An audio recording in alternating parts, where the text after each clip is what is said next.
نحمدہ و نصلی علی رسول الکریم، اما بعد۔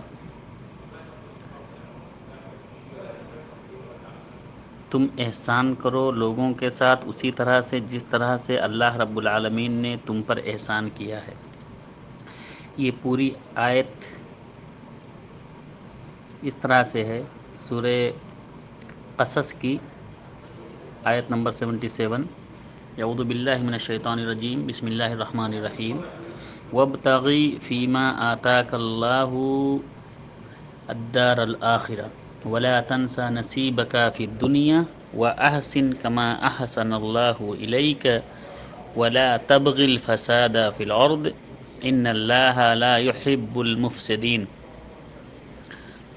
وابتغی فیما آتاک اللہ، جو کچھ اللہ رب العالمین نے تم کو نواز رکھا ہے، تم کو دے رکھا ہے، تم اس کے ذریعہ سے آخرت کے گھر کی تلاش میں رہو، آخرت کے گھر کی تلاش کرو۔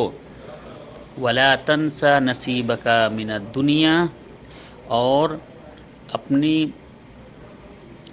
دنیاوی حصے کو بھی نہ بھولو۔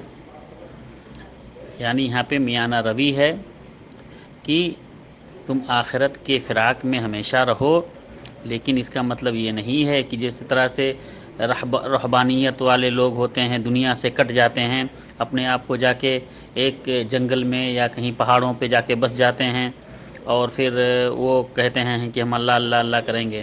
ایسا بھی نہیں ہے، بلکہ تم دنیا کو بھی نہیں بھولو اور آخرت کے فراق میں رہو، آخرت کے گھر کو تلاش کیا کرو۔ اسی لیے اللہ کے رسول صلی اللہ علیہ وسلم نے ایک حدیث میں فرمایا کہ دنیا مزرعۃ الآخرہ، دنیا آخرت کی کھیتی ہے۔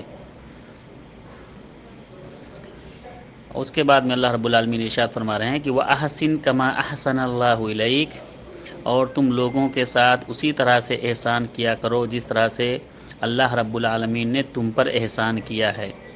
وَلَا تَبْغِ الْفَسَادَ فِي الْأَرْضِ، اور زمین میں